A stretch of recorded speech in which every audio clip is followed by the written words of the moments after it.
Bonsoir à tous, heureux de vous retrouver sur Al24 News pour cette nouvelle édition de l'information à la une de l'actualité de ce mardi 15 février.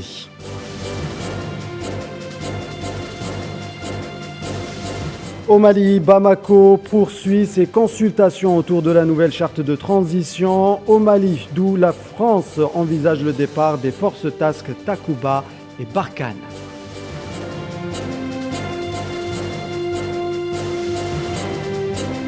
Libye, l'ONU réitère son soutien à Abdelhamid Dbaïba. Le pays vit actuellement sous la coupe de deux gouvernements.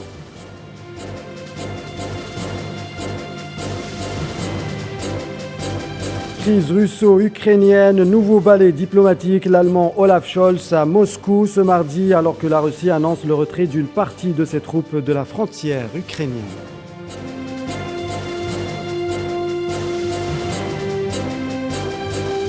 Sport football, très belles affiches en Ligue des champions d'Europe. Le Paris Saint-Germain, Real Madrid, l'affiche des huitièmes de finale aller au Parc des Princes.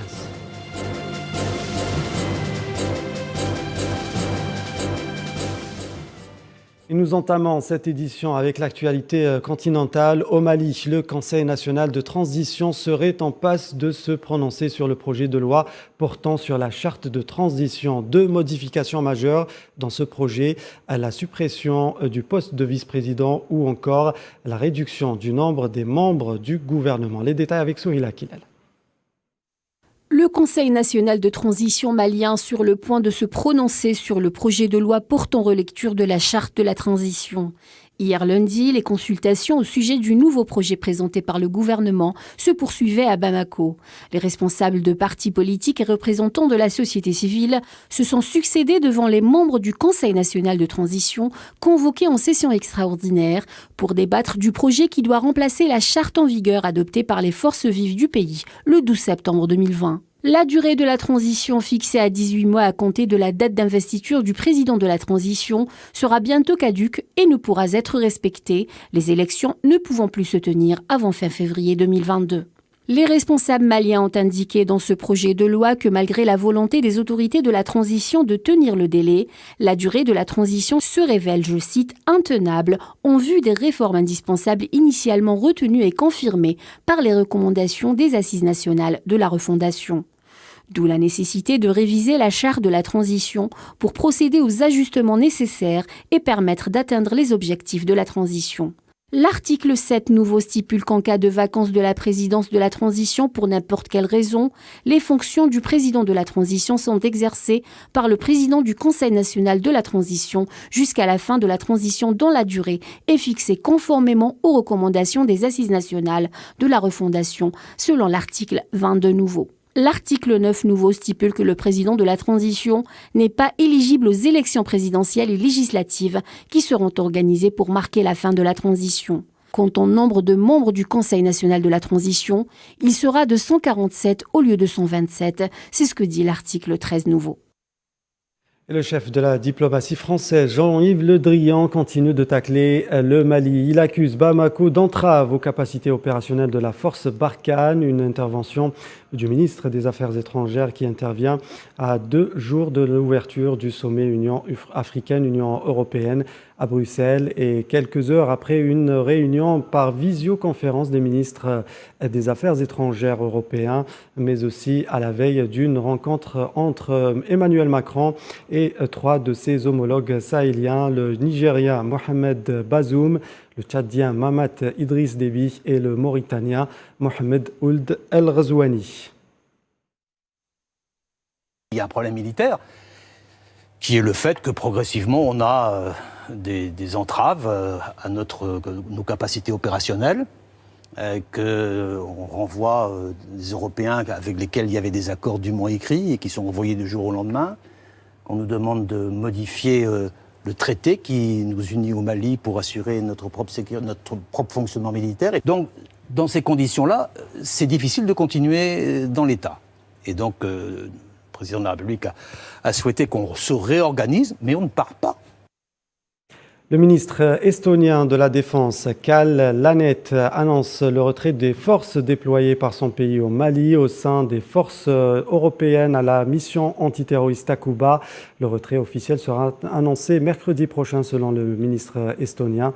Cette annonce intervient des semaines après le retrait des forces danoises, mais aussi un potentiel retrait des forces allemandes. Restons au Mali où au moins 4 soldats ont trouvé la mort et 3 autres blessés dimanche dans une attaque à l'engin explosif improvisée contre une patrouille de l'opération Kélétigui 2, suivie de tirs dans le cercle de Kinyan, région Sikasso, au sud du pays, a annoncé lundi soir la télévision nationale malienne. Selon le communiqué, au cours de cette opération, 5 terroristes ont été neutralisés et un suspect arrêté et mis à la disposition de la gendarmerie. Le président français Emmanuel Macron réunira demain soir les chefs d'État de pays partenaires à l'Élysée pour discuter de la présence française au Sahel avant le coup d'envoi jeudi du sommet Union européenne à Bruxelles qui s'ouvre dans un contexte économique européen difficile. La lutte contre le terrorisme sera à l'ordre de la réunion de demain. Merci.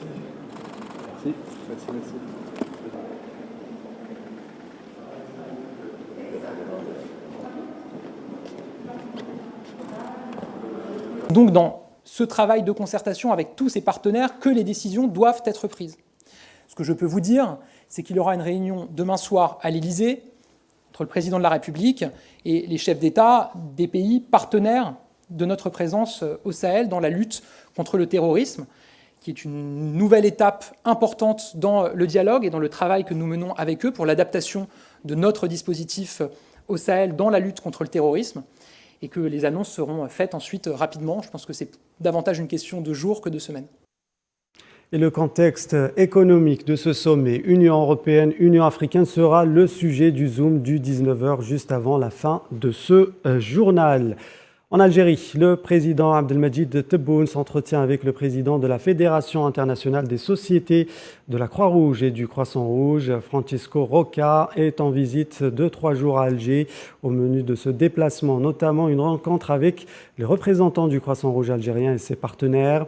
En novembre dernier, la Fédération a lancé un appel d'urgence pour aider le Croissant-Rouge algérien à fournir une assistance à près de 42 000 personnes affectées par les incendies de forêt qui ont ravagé le nord-est du pays.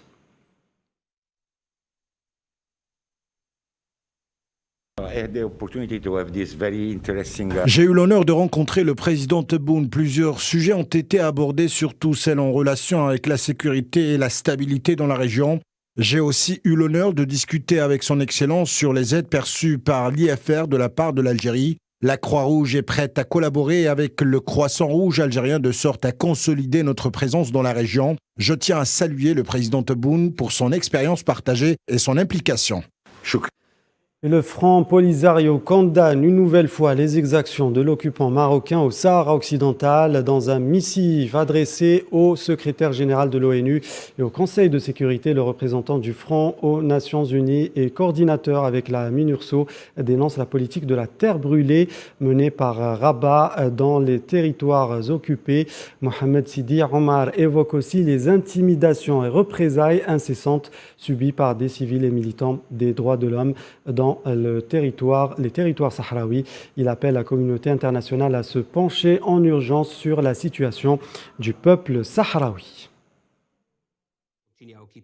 La situation est tellement grave et tellement nouvelle et pas que seulement de la guerre du Sahara, la guerre qui se déroule au Sahara occidental suite à la violation du cessez-le-feu par le Maroc, mais aussi en relation avec la tension qu'on vit tous aujourd'hui dans la région du Maghreb suite aux actions de provocation que le Maroc continue à mener contre les voisins. Il faut rappeler rappeler que le Maroc est le seul pays pratiquement au monde qui a des problèmes avec l'ensemble de ses voisins. Au nord avec l'Espagne, à l'est avec l'Algérie, au sud continue à occuper le Sahara occidental et à l'ouest il a des problèmes avec les îles Canaries, la délimitation des eaux territoriales et tout ça. Au Maroc, le mouvement #Akhanouch dégage se manifeste une nouvelle fois. Il appelle les Marocains à investir les rues pour dénoncer la vie chère. Plusieurs manifestations sont annoncées demain mercredi dans plusieurs villes du royaume pour dénoncer les mesures d'austérité dictées par le FMI et appliquées à la lettre par l'impopulaire et richissime Premier ministre Aziz Akhanouch. Par ailleurs, l'association marocaine de protection des deniers publics a tiré la sonnette d'alarme quant à l'ampleur de la corruption, le pillage de l'argent public, le transfert illicite de la devise et le blanchiment d'argent dans le royaume, faisant remarquer que ces pratiques mafieuses accentuent la pauvreté des populations marocaines.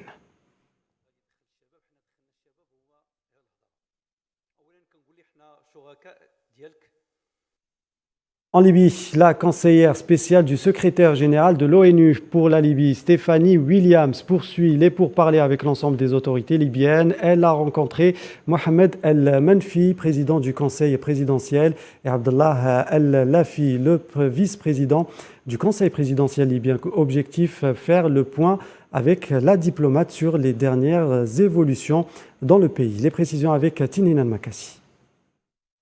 L'imbroglio institutionnel libyen se poursuit face à une communauté internationale qui a de plus en plus de mal à trouver une solution à cette nouvelle crise libyenne, déjà embourbée dans une impasse politique multidimensionnelle. C'est dans ce sens que Stephanie Williams, conseillère spéciale du secrétaire général de l'Organisation des Nations Unies pour la Libye, poursuit ses pourparlers avec les différentes parties des autorités de la transition en Libye. En effet, lundi, c'était au tour du président du Conseil présidentiel, Mohamed El-Menfi, et du vice-président de cette institution, Abdallah El-Lafi, de rencontrer la diplomate et de passer en revue les dernières évolutions libyennes. Pour rappel, depuis quelques jours, la Libye se retrouve de fait avec deux premiers ministres. Abdelhamid Beiba, arrivé au pouvoir sous l'égide de l'ONU en février 2020, et Fethi Bachara, élu à l'unanimité par le Parlement de Tobruk jeudi dernier. D'ailleurs, le bras de fer entre les deux se confirme. Pendant que Bachara entame les consultations pour la constitution d'un gouvernement, Debeiba, lui, poursuit sa feuille de route en vue de l'organisation d'un double scrutin rapidement. Cela dit, une question reste posée. L'ONU, dont l'impartialité est de mise, serait-elle tentée par un statu quo entre les deux premiers ministres, risquant de prolonger la transition et la crise politique libyenne? Et cette affaire de justice au Kenya, l'avocat kényan Paul Gicheru est jugé par la Cour pénale internationale. Il est accusé d'avoir soudoyé et interféré avec des témoins dans le cadre de la tentative ratée de la Cour pénale internationale de poursuivre des personnes accusées d'avoir fomenté des violences post-électorales en 2007-2008 dans ce pays d'Afrique de l'Est. The confirmed charges against Paul Gicheru are: first, pursuant to the charges read out to you today. Yes, Madam President. Your Honor, the investigation and prosecution of William Samoei Ruto. Votre Honneur, l'enquête et les poursuites contre William Samoei Ruto et Joshua Arap Song ont été marquées dès le départ par des troubles d'interférence et d'intimidation des témoins, qui se sont poursuivis jusqu'au procès et tout au long de celui-ci. Les preuves recueillies au cours de l'enquête montreront que l'accusé a géré et coordonné un plan visant à identifier, localiser et influencer de manière corrompue les témoins réels et potentiels de l'accusation. Influence actual and potential prosecution witnesses. 1242 cas de choléra détectés au Cameroun, dont 35 décès, selon le ministre camerounais de la Santé publique. Sur les 10 régions que compte le Cameroun, 5 sont frappées par le choléra. Selon la même source, les régions du sud-ouest et du littoral sont en tête du nombre de cas et de décès d'après les autorités sanitaires du pays. Le choléra a d'abord été détecté en janvier dans les régions du sud-ouest et du littoral, puis s'est propagé à 3 autres régions du pays. La maladie résulte, selon l'Organisation mondiale de la santé, c'est-à-dire que ce fléau reste étroitement associé à un accès insuffisant à l'eau potable, l'absence de mesures d'hygiène et d'assainissement. Au Libéria, des milliers de personnes sont descendues dans les rues de Monrovia pour célébrer lundi le bicentenaire de la naissance du pays. L'État ouest-africain a été fondé comme colonie en 1822 par d'anciens esclaves américains. Vêtus de blanc, les milliers de Libériens ont convergé vers un stade de la banlieue de la capitale pour une célébration officielle. À cette occasion, le président du pays, George Weah, a lancé un appel à la population à penser au-delà de ces bicentenaires à la génération qui leur succédera.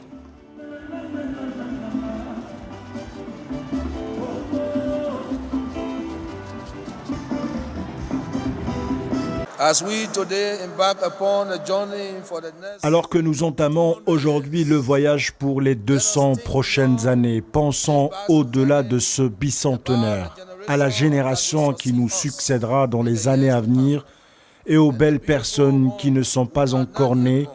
Comment pouvons-nous ouvrir la voie pour que leur avenir soit plus brillant que le nôtre, leurs opportunités plus grandes que les nôtres, leur croissance et leur développement renforcé et leur prospérité assurée? C'est super et je vois de l'espoir. Je vois l'amélioration du Libéria et je vois des jeunes qui veulent réussir, si on leur donne l'occasion. Je vois des changements grâce à la technologie dans les 100 prochaines années. Je vois les choses avancer. Nous pouvons considérer ces 200 ans comme un tremplin pour passer au 21e siècle, pour adopter des nouvelles technologies, pour adopter de nouvelles idées, pour améliorer l'économie du Libéria jusqu'à ce que vous voyez le prochain scientifique venir du Libéria. Direction l'Europe, crise ukrainienne. Le chancelier allemand s'est rendu à Moscou pour un entretien avec Vladimir Poutine. Olaf Scholz s'est dit heureux de s'entretenir avec son homologue russe. Côté russe, une détente semble se profiler. Le retrait annoncé des troupes russes permet d'entrevoir le début d'une désescalade. Safwan Ben Sabri. Même table, même interlocuteur, les dirigeants occidentaux se succèdent au Kremlin pour tenter chacun à leur tour d'enclencher la désescalade tant souhaitée. Ce mardi, Olaf Scholz s'est rendu à Moscou pour un entretien avec Vladimir Poutine concernant la crise ukrainienne. Alors que le chancelier allemand s'est dit heureux de pouvoir dialoguer avec Poutine, le maître du Kremlin a quant à lui rappelé la dépendance de l'Allemagne aux hydrocarbures russes. La Russie fournit actuellement plus d'un tiers des produits énergétiques de l'Allemagne, à la fois le pétrole 34% et le gaz naturel 35%. Alors que côté occidental, le ton alarmiste est toujours de mise, une désescalade semble enfin se profiler. La grande annonce de la journée a été le début du retrait des troupes russes de la frontière russo-ukrainienne. La Russie a ordonné ce mardi 15 février le retour dans leur garnison d'unités déployées près de la frontière ukrainienne. Un premier signe de détente, leur présence laissant planer depuis des semaines le risque d'une invasion russe dans le pays. Lorsque les mesures d'entraînement au combat seront terminées, les troupes, comme toujours, effectueront des marches combinées vers les points de déploiement permanents. Les unités des districts militaires du Sud et de l'Ouest ayant accompli leurs tâches ont déjà commencé à être chargées sur les transports ferroviaires et routiers. Et aujourd'hui, elles commenceront à se déplacer vers leur garnison militaire. Malgré cela, côté français, la confiance n'est pas de mise. Le ministre des Affaires étrangères attend des actes concrets de la part de la Russie. Les paroles, c'est bien. Nous attendons les actes. Si les actes sont là, ce sera encore mieux. Toujours est-il que le début du retrait des troupes russes semble être le premier pas vers une détente qui se faisait désirer depuis des semaines. Et cette annonce faite par Moscou, un signe de désescalade pour la France si cela venait à se concrétiser. Déclaration du porte-parole du gouvernement français, Gabriel Attal, à l'issue du Conseil des ministres à propos de l'annonce par les forces russes d'un début de retrait des troupes stationnées près des frontières de l'Ukraine.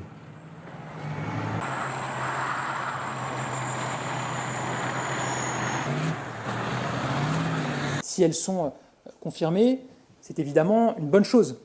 C'est évidemment un signal positif. Ce serait un signe de désescalade que nous appelons de nos vœux depuis plusieurs semaines.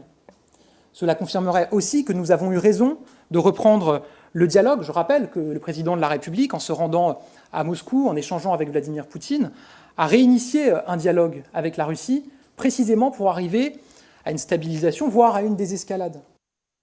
Et le ballet diplomatique, lui, se poursuit. Le ministre russe des Affaires étrangères, Sergueï Lavrov, a rencontré son homologue polonais à Moscou.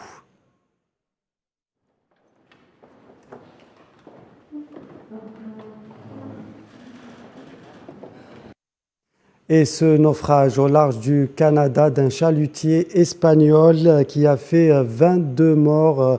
Les secours canadiens ont espoir de retrouver des survivants. Ce naufrage s'est produit dans les eaux de Terre-Neuve, une île au large de la côte est du Canada.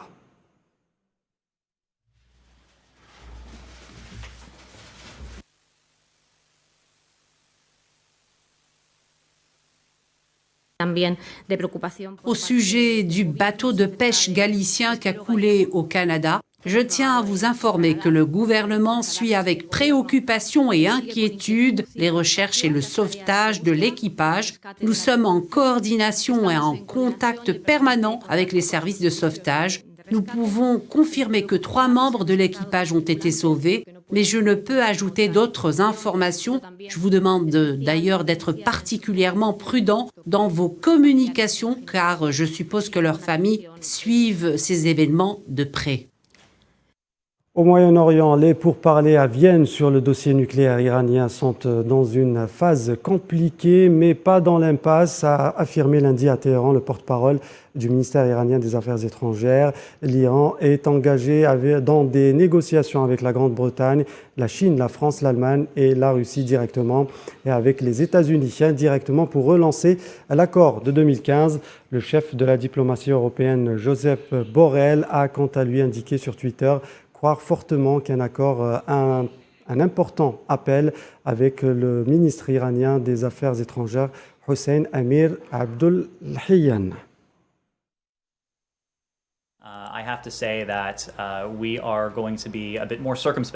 Nous allons être un peu plus circonspects en termes de progrès à Vienne, justement parce que nous sommes dans les états finaux de négociations complexes avec les acteurs clés. Le fait est que nous sommes dans la phase finale décisive au cours de laquelle nous pourrons dire si un retour mutuel au respect de l'accord de Vienne. Le temps est presque écoulé, il ne reste presque plus de temps. Nous avons été très clairs sur le fait qu'au rythme actuel des avancées nucléaires en Iran, il nous reste un peu de temps, et ce précisément parce qu'à un certain moment, très bientôt, ces progrès nucléaires rendront caduques les bénéfices de l'accord de Vienne tel qu'il a été finalisé en 2015 et mis en exercice en 2016.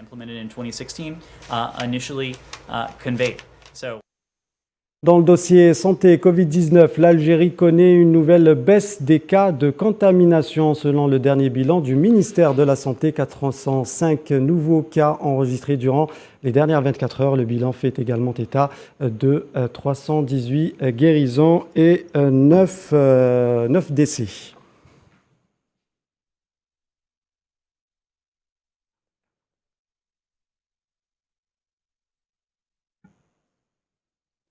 Le Premier ministre canadien Justin Trudeau a annoncé le recours exceptionnel à la loi sur les mesures d'urgence pour mettre fin aux blocages illégaux des manifestants anti-mesures sanitaires depuis plus de 2 semaines. C'est seulement la 2e fois que cette disposition est activée en temps de paix, la dernière fois remontant à la crise de 1970, quand Pierre Elliott Trudeau, le père de l'actuel Premier ministre, était au pouvoir. La loi sur les mesures d'urgence peut être invoquée en cas de crise nationale et donne au gouvernement fédéral davantage de pouvoir pour y mettre fin en lui permettant d'autoriser à titre temporaire des mesures extraordinaires.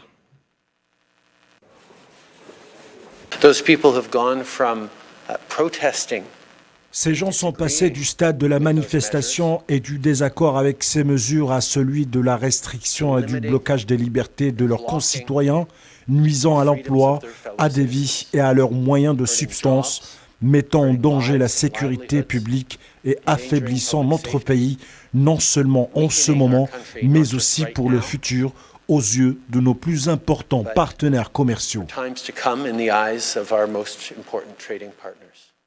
La chef de l'exécutif de Hong Kong, Carrie Lam, a déclaré que la ville n'avait pas prévu un confinement total de la ville pour aider à ramener les cas à zéro, même si elle a reconnu qu'une épidémie croissante d'Omicron avait dépassé sa capacité de réponse.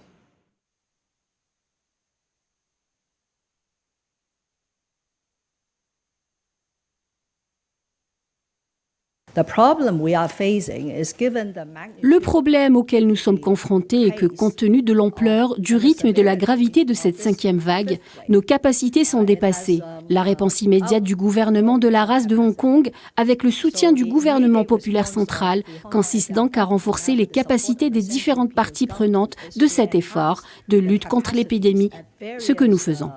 Je dois dire très clairement que nous n'avons aucun projet de confinement généralisé de la ville, comme vous l'avez vu en d'autres endroits. Nous devons continuer à mener cette bataille contre la pandémie. Abandonner face au virus n'est pas une option.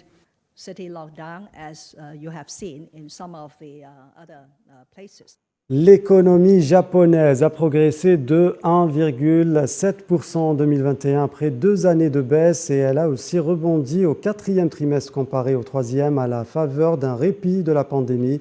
Selon des données préliminaires du gouvernement publiées tôt ce matin, ce rebond en fin d'année provient essentiellement d'une dynamique retrouvée de la consommation des ménages, plus 2,8%, qui a profité d'une nette accalmie sur le front sanitaire au Japon entre la fin de l'été et fin décembre. En Algérie, la dernière réunion du Conseil des ministres a débouché sur d'importantes décisions en vue d'accompagner le développement économique et le soutien au pouvoir d'achat des ménages. Une série de mesures édictées par le chef de l'État, Abdelmadjid Tebboune, notamment dans les secteurs de l'eau, de l'investissement ainsi que de la consommation. On vous invite à les découvrir dans cette illustration.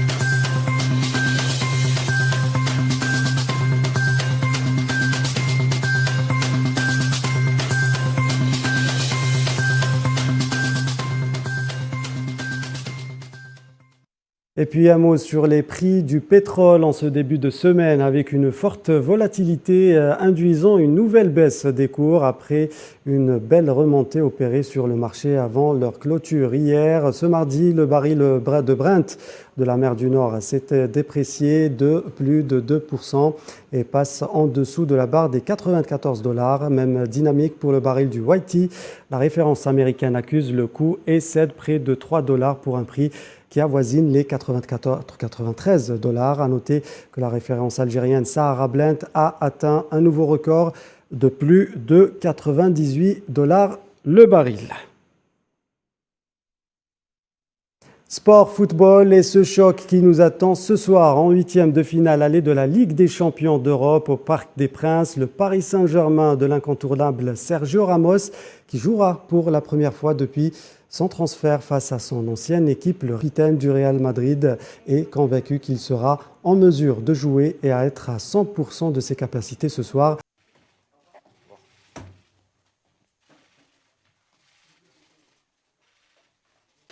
Après, de toute façon, être à 100%, pour moi, le plus important, c'est dans la tête. Je suis à 100%. Après, j'ai bien récupéré.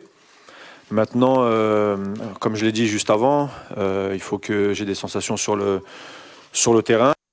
Une autre affiche de la même compétition, le Sporting Lisbonne contre le vice-champion de l'ancienne édition, Manchester City, au stade de José Alvalde au Portugal. Les poulains de Ruben Amorim vont se mesurer au Grand Citizen. Le club anglais est en quête pour le titre européen suprême.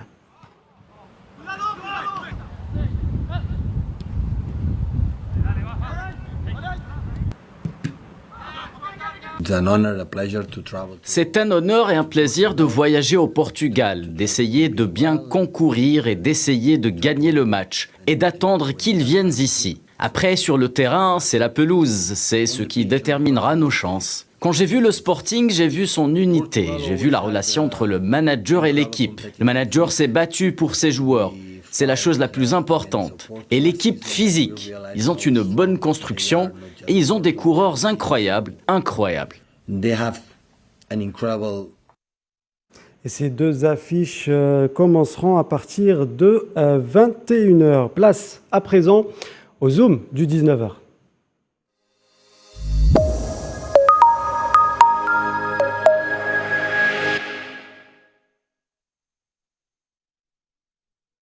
Et comme annoncé tout à l'heure, nous allons parler du sommet Union européenne-Union africaine prévu à Bruxelles. Il sera l'occasion de discuter des modalités d'approfondissement du partenariat stratégique.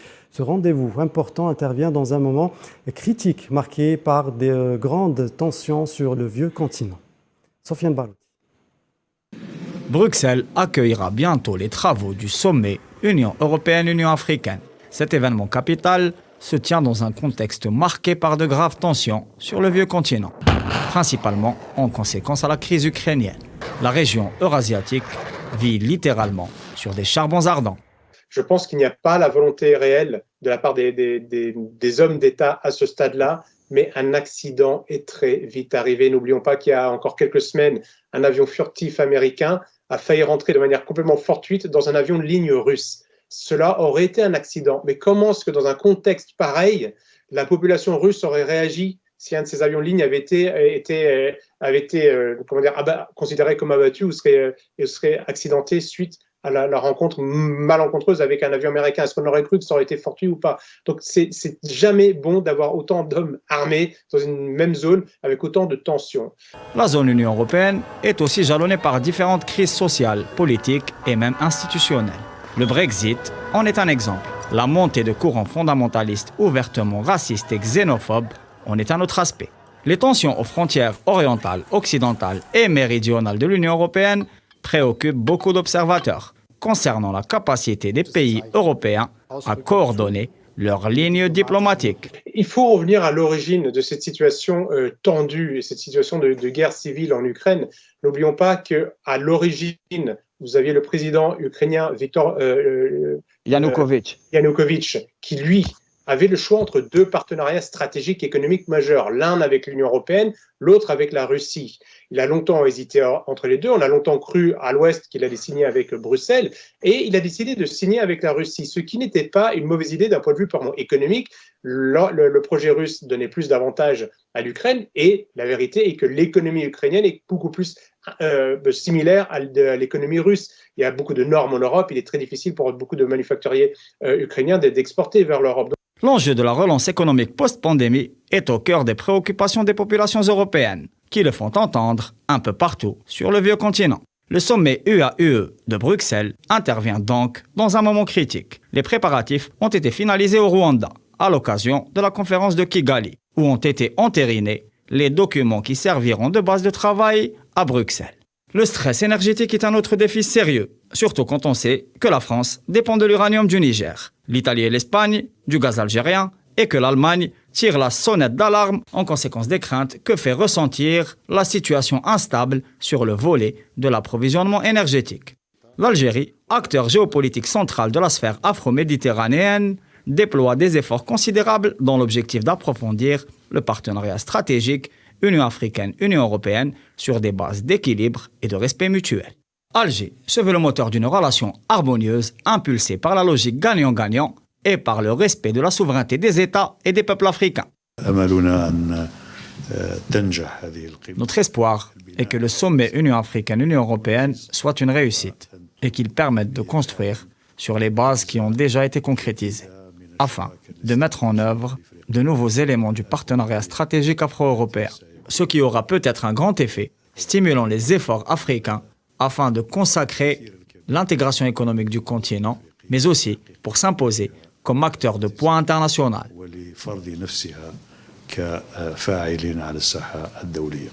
Le président de la République l'a exprimé clairement à l'occasion de la visite d'État conduite par le président italien. L'Algérie aspire à renforcer le partenariat entre l'Union africaine et l'Union européenne et à donner une impulsion nouvelle aux échanges en dynamisant les secteurs productifs.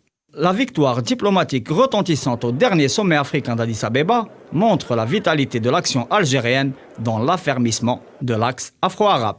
Alger tient particulièrement à l'unité des rangs africains.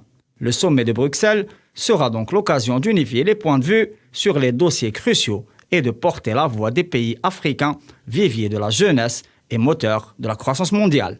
L'agenda 2063 nous permet de négocier avec les autres d'une seule voix, ensemble.